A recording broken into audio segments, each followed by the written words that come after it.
이르시되 때와 시기는 아버지께서 자기의 권한에 두셨으니 너희가 알 바 아니요 오직 성령이 너희에게 임하시면 너희가 권능을 받고 예루살렘과 온 유대와 사마리아와 땅 끝까지 이르러 내 증인이 되리라 하시니라. 아멘.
기도하겠습니다. 하나님 감사를 드립니다. 주님의 말씀을 듣는 시간입니다.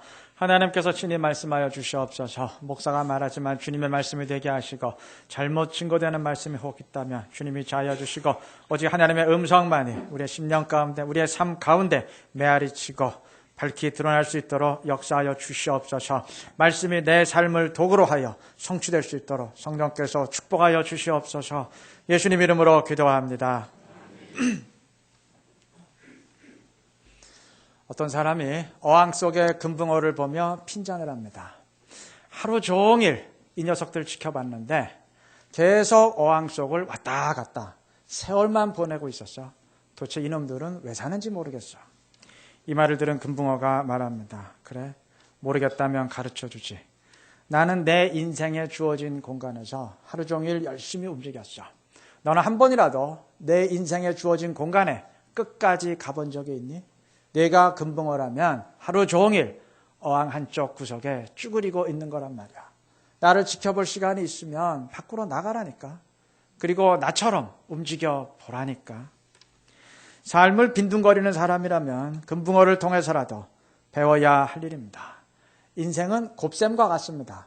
흔히 인생에 3번의 기회가 온다고 하는데 뭐 3번의 기회만 오겠습니까? 훨씬 더 자주 오겠죠. 그러나 아무리 많은 기회가 온다고 한들 나의 행동이 제로라면 결국 결과는 제로입니다. 0에 100을 곱하건 1000을 곱하건 억을 곱하건 답은 언제나 0 아니겠습니까? 영적인 삶도 마찬가지입니다. 아무리 하나님이 나를 위해 좋은 것을 예비하셨어도 나의 행동이 없으면 그 어떤 변화도 일어날 수 없습니다. 우리의 교회를 향한 하나님의 아무리 좋은 기대가 있다 할지라도 우리의 실행이 없는 한 열매는 맺혀질 수 없는 겁니다. 뒤집어 말하면 응답은 실행할 때 주어지고 열매는 실행할 때 맺히게 됩니다. 말씀은 실행될 때 글자를 벗어나 현실이 되는 겁니다. 불행한 것은 그러한 현실을 우리가 잘 만들어가지 못한다는 겁니다. 오늘 교회와 우리의 위기는 삶의 위기라기보다는 실행의 위기입니다. 듣고 이해하는 머리도 있고 감동받는 가슴도 있는데 실행에 옮기는 손과 발이 없다는 겁니다. 신앙생활 하면서 성장하기는커녕 점점 활력을 잃어가는 이유가 그 때문 아니겠습니까? 예를 들어서 피아노를 잘 치고 싶다면 직접 쳐보면서 연습을 해야지 뭐 귀로 듣고 감상만 한다고 그거 되겠습니까? 테니스를 배우는데 직접 코트에 나가서 쳐보진 않고 책과 강연을 통해서만 배우고 있다면 그 실력이 성장하겠습니까? 그러니까 성장은커녕 따분해질 겁니다. 해보진 않고 말로만 배우는데 무슨 재미가 있겠어요? 점점 지겨워지는 것이 당연하지 않겠습니까? 신앙생활이 꼭 이렇습니다. 실행 없이 귀로만 듣고 이 자리에서 가슴으로만 느끼다 보면 변화는커녕 나중엔 가슴도 무뎌지게 돼 있습니다. 점점 그 소리가 그 소리로 들려지게 돼 있습니다. 교회 생활 오래 했는데도 오히려 이전보다 신앙생활이 몸이 건조해지는 그 이상한 경우가 일어나는 이유가 바로 이 때문입니다. 뭔가를 덜 배웠기 때문이 아니고 실행이 없기 때문입니다. 오늘 사도행전의 첫 부분을 본문으로 읽었는데 초대교회와 성도들이 영적인 생명력을 지닐 수 있었던 이유가 뭡니까? 말씀에 대한 실행이 있었기 때문입니다. 벌써 제목부터가 사도행전, 그 사도들의 행동들 아닙니까? 이들에겐 실행이 있었고 그러했기에 약속을 현실로 바꾸며 세상을 이길 수 있었던 겁니다. 우리 모두 마찬가지입니다. 내가 실행하지 않으면 기도의 응답을 약속하신 주님은 그저 2000년 전에 계셨던 주님, 책 속에만 계신 주님으로 끝납니다. 반면 내가 기도를 실행에 옮길 때 그 주님은 오늘 나의 기도를 응답하시는 주님이 되시는 겁니다. 내가 복음을 전해주는 일을 실행할 때 믿는 자와 함께 하시겠다고 2000년 전에 약속하신 주님이 오늘 나와 함께 하시는 오늘의 주님이 되는 겁니다. 예전에 시크릿이라는 책이 초대형 베스트셀러가 돼서 사회적 이슈가 된 적이 있습니다. 그 책에서 저자는 우리가 간절히 원하고 생생하게 상상을 하면 우주의 에너지가 정말 그렇게 작용을 해서 그렇게 만들어준다. 그것이 당신이 몰랐던 시크릿, 즉 비밀이다. 그러니 당신도 진정 성공하고 싶다면 생생하게 상상을 해서 그 에너지를 끌어당기면 된다. 그러한 주장을 했습니다. 그러면서 그러한 비밀에 의해 성공한 수많은 유명한 사람들을 소개했는데 한마디로 말하면 일고의 가치도 없는 헛소리입니다. 우주에 그런 에너지는 없어요. 그 책에 소개된 유명한 사람들 가운데 단지 상상만으로 성공한 사람은 단언컨대 단 한 명도 없습니다. 여러분 우리 교회가 7층인데 이 7층이 70층이 되는 상상을 죽을 때까지 한번 해보세요. 단 1cm라도 늘어나는가? 변화는 없습니다. 여러분, 세상이 정말 몰랐던 비밀은 다른 데 있습니다. 그것은 주님의 말씀을 실행할 때 성경에 기록된 주님이 오늘 내 삶에 함께 하시는 나의 주님이 된다는 겁니다. 수천 년 전에 기록된 말씀이 내 현실을 변화시키는 말씀이 된다는 겁니다. 그것이 세상이 정말 몰랐던 비밀입니다. 실행은 그때의 이야기를 오늘의 이야기로 바꾸고 그들의 이야기를 나의 이야기로 바꿉니다. 책 속에 기록된 주님을 오늘 살아계시는 주님으로 바꾸는 겁니다. 입과 머리로만 신앙생활하는 우리가 아니라 행동으로 실행할 수 있는 우리 모두가 되시기를 바랍니다. 그렇게 될 때 주님이 나와 함께 하시고 그가 주셨던 약속이 내 삶의 현실이 될 줄로 믿습니다. 실행하자는 말씀을 드렸는데 이를 위해서 한 가지 명심할 사항이 있습니다. 사도행전은 예수님의 행적을 요약하는 것으로 시작을 하는데 본문 3절의 증언처럼 그는 십자가 고난을 당하시고 다시 살아나셨습니다. 사실 그의 인간적인 생각은 처음엔 십자가를 피하는 것이었습니다. 할 수만 있거든 이 잔을 내게서 옮기시옵소서라고 기도하셨지 않습니까? 그러나 그는 기도의 과정을 통해서 인간적인 생각을 극복하셨고 결국 십자가 죽음을 피하는 대신 부활로서 죽음의 권세를 이기셨습니다. 신앙의 원리는 회피가 아니라 승리임을 몸소 보이신 겁니다. 주님은 제자들에게도 그러한 원리를 따를 것을 엄히 말씀하십니다. 예루살렘을 떠나지 말고 약속하신 것을 기다리라는 4절의 명령이 바로 그것입니다.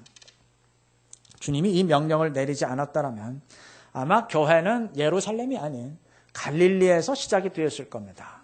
제자들에게 예루살렘이란 피하고 싶은 장소이기 때문입니다. 그들에게 예루살렘이란 비극의 구렁텅이였고 고통의 가시덤불이었습니다. 예수님이 십자가에서 죽으신 곳이 예루살렘이고 제자들이 예수님을 부인하고 저주하고 도망친 그 쓰라린 현장이 예루살렘입니다. 또 예수님을 십자가에 못 박아 죽였던 바로 그 군중들이 예루살렘의 사람들입니다. 반면 갈릴리는 자신들이 사역의 중심지로 삼았던 홈그라운드였고 환영받던 장소입니다. 그 누구라도 이러한 상황이라면 참담한 절망의 장소를 떠나서 갈릴리로 향하고 싶지 않았겠습니까? 그런데 예수님은 떠나지 말라 엄히 명령하십니다. 바로 거기에 교회를 시작하라는 얘기입니다. 예수님을 죽인 그 도시에 교회를 세우고 예수님을 핍박하고 죽였던 바로 그들을 교인으로 만들어 가라는 얘기입니다. 두렵다고 피하지 말고 실패의 자리를 승리의 자리로 바꾸라는 말씀입니다. 이것이 신앙의 원리입니다. 믿음은 실행인데 말씀을 실행한다는 것은 두려운 거, 부담되는 거 다 피하고 할 만한 거, 손쉬운 것만 골라서 실행한다는 말이 아닙니다. 때로는 실패했던 바로 그 자리에서 예수님을 붙들고 그곳에서 승리와 영광을 체험하는 것이 신앙입니다. 고난이 있다고, 힘든 일이 있다고 무릎 꿇고 피하는 것이 아니고 고난을 내 앞에 무릎 꿇게 만드는 것이 그것이 진정한 신앙입니다. 어느 책에 소개된 실제 이야기입니다. 전라남도 신안 가거도에 어느 해 여름 우리나라 기상 관측 이래 가장 강한 태풍이 불어온 적이 있었습니다. 이때 고 흥산이라는 노인은 3톤짜리 작은 목선 헤드워를 이끌고 무려 15m가 넘는 파도를 향해 나아갔습니다. 이 정도 파도라면 배를 방파제 옆에 끌어다 놓아봤자 부서지겠다 판단했기 때문입니다. 실제로 당시의 파도는 방파제마저 다 무너뜨리고 육지로 피신시켜 놓았던 그 수십여 척의 배들을 다 부숴버렸다고 합니다. 고흥산 노인은 차라리 배를 물 위에 띄워 놓으면 부서지지는 않겠다 판단을 했고 그래서 그러한 목숨을 건 모험을 감행했던 겁니다. 그는 파도가 밀려오는 방향을 향해서 정면으로 배를 몰고 나아갔습니다. 정면으로 나아가지 않으면 배가 한순간에 날아가 버리기 때문입니다. 이때부터 파도가 몰아칠 때마다 하늘로 솟구쳤다가 다시 수직으로 떨어지곤 하기를 무려 10시간. 드디어 태풍은 가거도 앞바다를 빠져나갔고 고흥산 노인은 배와 목숨을 건질 수 있었습니다. 저자는 이 일화를 소개하면서 무서운 시련이 몰아칠 때 그걸 우물쭈물 피하려다가 모든 것을 잃느니 차라리 시련의 한가운데로 나아가는 것이 살 수 있는 길이라 강조를 합니다. 온몸을 던져서 뱃머리를 향하는 사람은 그 태풍도 어찌하지 못한다는 겁니다. 저는 바다에 관한 지식이 없기 때문에 이 노인이 진정 지혜로운 행동을 한 건지 아니면 정말 운이 좋아서 살았을 뿐 실제로는 정말 미친 행동을 한 건지 잘 모르겠습니다. 그런데 한 가지는 분명히 압니다. 여러분 신앙생활은 때로 이러한 행동에 이러한 결단이 있어야 됩니다. 말씀을 실행한다는 것은 때로 무섭게 보이는 일도 부담되는 일도 피하지 않고 정면으로 부딪혀서 승리하는 것이라는 사실입니다. 예루살렘 떠나지 말라는 주님의 명령이 바로 그것입니다. 나를 죽였던 그들, 너희를 지금도 도망치게 만들고 있는 그들을 피하지 말고 부딪혀서 결판을 내라는 말입니다.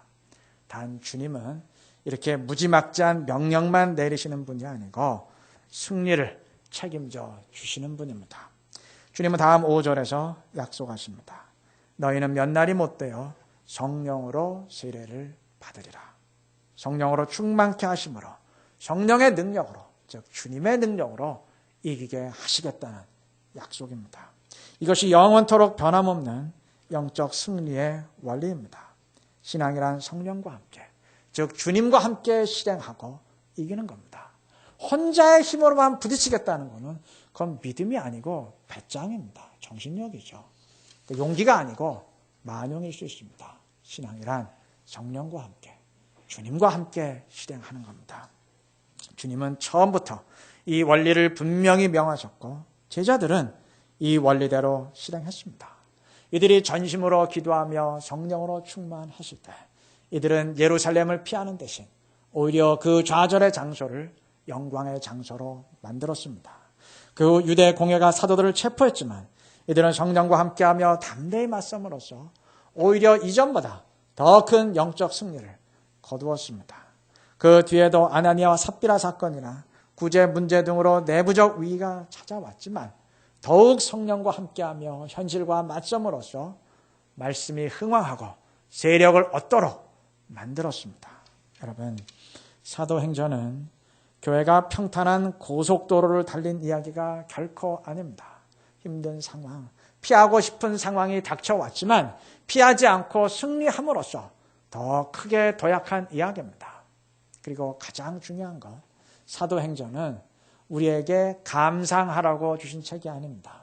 너희도 이렇게 하라는 주님의 메시지입니다. 다시 말하면 우리에게도 승리를 주시겠다는 주님의 메시지입니다. 말씀대로 실행하는 대가가 부담이 되더라도 기도하며 부딪혀 보라는 겁니다. 그러면 승리하게 하시겠다는 겁니다. 여러분, 싸움이 있어야 승리도 있을 것 아니겠습니까?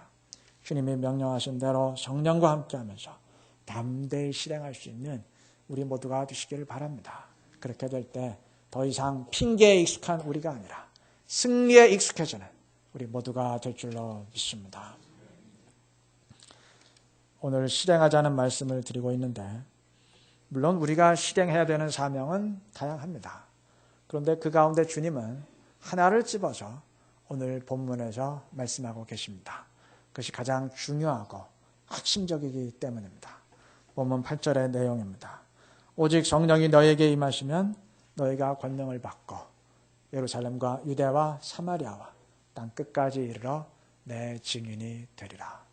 성령의 능력으로 복음을 전해주고 사람들을 주님께로 교회로 인도하라는 말씀입니다. 이 구절에서 증인이 되리라는 말은 문법적으로 그렇게 될 것이라는 예고이면서 동시에 명령입니다. 한편으로는 그렇게 하라 명령하시면서 또 한편으로는 그렇게 될 것이다 확신을 시켜주고 있는 겁니다. 여러분, 사람은 단 몇 분만 산소를 들이마시지 않아도 죽게 됩니다. 산소는 곧 생명입니다. 그런데 아무리 그러한 산소라도 계속 들이마시기만 하고 내뱉지 않으면 어떻게 되나요? 배가 부풀어 죽거나 숨 막혀 죽게 됩니다. 주님의 은혜가 곧 그러한 산소와 같습니다. 내가 영적으로 살게 된 것은 또 지금도 살아갈 수 있는 것은 오직 그의 은혜 때문이지만 아무리 그러한 은혜라도 내가 계속 들이마시기만 하고 다른 사람에게 전해주면서 내뱉지 않으면 결국 나도 영적으로 죽게 됩니다. 때문에 복음 전도란 다른 사람을 살리는 것이면서 동시에 나와 교회가 죽지 않도록 살려내는 길이 되는 겁니다. 그동안 한파로 우리가 잠시 쉬었던 소그룹 전도를 이제 주보를 보시면 알겠지만 이제 이번 달부터 다시 시작하게 됩니다. 물론 요즘 사람들이 길거리에서 나누어주는 그 무엇 때문에 예수를 믿을 만큼 결코 그렇게 단순하지 않아요. 저도 압니다.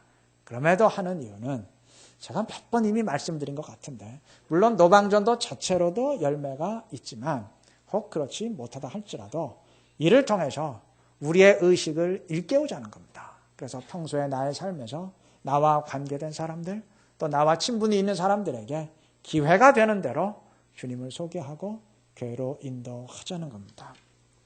목사님, 그런다고 될까요? 물론 열매 맺는 건 쉽지 않아요. 어렵습니다. 그러나 쉽지 않다는 말과 불가능하다는 말은 결코 동의어가 아닙니다. 우리 할 일 하면 됩니다. 왜 쓸데없이 주님의 걱정까지 하십니까? 우리가 할 일 하면 그 다음 열매 맺는 건 주님의 소관에 달린 겁니다. 예전에 현대그룹의 정정 회장은 누가 회장님 그거 힘들지 않을까요? 그거 안 됩니다 라고 말하면 이렇게 반문했다고 합니다. 임자, 해봤어? 해보고 얘기하자는 겁니다. 이 말은 이렇게 바꿔야 됩니다. 당신 할 만큼 해봤어? 여러분, 되고 안 되고 말하려면 한두 번 해봐서는 안 됩니다. 어느 정도까지는 해봐야 됩니다. 전도건, 기도건, 그 무엇이건 다 마찬가지입니다. 할 만큼 해보기 전까지는 속단해서는 안 되는 겁니다. 목사님, 저는 전도가 영 적성에 안 맞아요. 전 체질이요. 기도 체질이 아니에요. 그래서 좀 못해요. 여러분, 적성에 안 맞아서 못하는 게 아니고 안 하니까 적성에 안 맞는 겁니다. 사람은 그 무엇을 좋아하기 때문에 잘하게 되는 경우도 있지만 잘하게 되었기 때문에 좋아지는 경우가 훨씬 더 많습니다. 적성에 안 맞아서 공부 못하는 게 아니에요. 지가 공부를 못하니까 적성에 안 맞는 거예요. 잘해보세요. 왜 적성에 안 맞나? 여러분, 기도건 전도건 지속하다 보면 익숙하게 되고 그러면 적성에 맞게 됩니다. 뒤집어 말하면 안 해봤으니까 못하는 것이고 못하니까 체질에 안 맞는 것처럼 적성에 안 맞는 것처럼 여겨지는 겁니다. 일단 실행하면 됩니다. 그러면 주님이 약속하신 대로 우리와 함께 하실 줄로 믿습니다. 그리고 전도와 더불어서 우리에게 또 한 가지 꼭 필요한 것이 있어요. 본문 1절은 데오빌로여라는 말로 시작을 합니다. 사도행전은 저자 누가가 데오빌로라는 한 사람에게 써보낸 글인데 오늘날에도 그 누군가를 위해서 이 정도 분량의 글을 써보내는 것은 결코 쉬운 일이 아닙니다. 사도행전 28장까지 있습니다. 이거 어떻게 쓰겠습니까? 하물며 종이가 없었던 당시에 이건 정말 엄청난 정성을 요구하는 일이었습니다. 그럼에도 누가는 한 사람을 위해서 누가복음을 먼저 써보냈고 그 속편으로 다시 사도행전을 쓰고 있습니다. 한 사람에 대한 열심, 한 영혼에 대한 열정을 지녔기 때문입니다. 이거 우리 모두가 꼭 배워야 될 태도입니다. 여러분, 저는 우리 교회가 그동안 한 사람에 대한 소중함을 좀 절실히 느끼지 못했던 것이 아닌가 싶습니다. 물론 누군가 처음 예수를 믿겠다고 왔을 때 또는 다시 믿겠다고 왔을 때 오지 마세요, 믿지 마세요 이렇게 홀대한 사람은 물론 없겠죠. 그러나 단지 입으로만 극진히 환영을 하고 누가와 같은 심정으로 최선의 노력을 기울여주지 않았다면 결국 그게 그겁니다. 꼭 사람을 물에 빠뜨려야만 죽이는 게 아닙니다. 물에 빠져 죽어가는 사람을 보면서도 내가 건져주지 않으면 죽을 수 있는 사람을 보면서도 그대로 방치했다면, 옷을 물에 적시는 게 귀찮아서 그냥 방치했다면 그것 똑같은 일입니다. 내가 저 사람 붙들어주지 않으면 혹 신앙을 포기할 수도 있는데, 교회를 포기할지도 모르는데 하는 생각이 드는데도 방치해서 결국 그렇게 됐다면 역시 미필적 고의입니다. 한 사람에 대해서 세심할 수 없을 정도로 우리 교인이 그렇게 많은 거 아니지 않습니까? 여러분, 100마리 양 가운데 잃은 양 한 마리를 끝까지 찾으시는 것이 주님의 마음입니다. 한 사람의 구원을 위해서 자신의 생명을 내어주시는 분이 주님입니다. 우리가 보살피지 않으면 주님도 우리에 대한 기대를 꺾으십니다. 나도 너희와 함께하지 않겠다. 무서운 말씀 주실 수도 있음을 우리가 명심해야 될 겁니다. 우리 모두 주님의 마음을 함께 품으시길 바랍니다. 그래서 주님의 모범을 따르고 영혼을 살려낼 수 있는 우리 모두가 되시기를 바랍니다. 말씀을 맺겠습니다. 오늘 말씀의 제목이 실행이 답입니다. 신앙이란 생각이 아니라 실행입니다. 즉 묵상이 아니라 행전입니다. 우리는 행전을 기록해 가야 되는 사람들입니다. 그런데 한 가지 명심할 게 있어요. 사도행전은 사도들의 행전이면서 동시에 예수님이 기록하신, 사도들을 통해 예수님이 기록하신 행전입니다. 사도들이 실행한 일들이지만 주님과 함께하며 주의 손에 이끌려 실행한 일들이기 때문입니다. 사도행전이 예수님의 행적을 요약하는 것으로 시작하면서 예수님이 하신 일과 그 뒤에 사도들이 한 일을 서로 하나로 연결시키는 이유가 바로 그 때문입니다. 이게 서로 별개의 일이 아니라는 겁니다. 복음서가 예수님이 하신 일을 기록한 성경이라면 사도행전 역시 예수님이 하신 일을 기록한 성경입니다. 단 복음서가 예수님이 직접 하신 일의 기록이라면 사도행전은 예수님께서 사도들을 통해서 하신 일을 기록한 성경입니다. 이 원리는 우리 모두에게 동일하게 적용되어야 하는 원리입니다. 우리의 신앙생활은 묵상이 아니라 행전이어야 하지만 그것으로 끝나는 것이 아니고 나의 행전이면서 동시에 예수님이 우리를 통해서 기록해가는 예수님의 행전이 되어야 될 것입니다. 그러하게 주님은 8절에서 오직 성령이 임하시면 이라고 실행의 전제 조건을 분명히 밝히신 겁니다. 성령과 함께 성령의 능력을 힘입어서 실행하라는 말입니다. 주님의 손에 이끌리라는 말입니다. 우리 모두 주의 말씀처럼 기도하면서 성령으로 충만하시기를 바랍니다. 그래서 성령과 함께 주님과 함께 신앙생활 할 수 있기를 바랍니다. 그렇게 될 때 사도들이 단순히 사도행전이 아닌 사도들을 통한 예수님의 행전을 기록해 갔듯이 우리 역시 우리를 통한 예수님의 행전, 우리 금광교회를 통한 주님의 행전을 기록하게 될 줄로 믿습니다. 이런 우리 모두가 되시기를 그리스도 이름으로 축원합니다.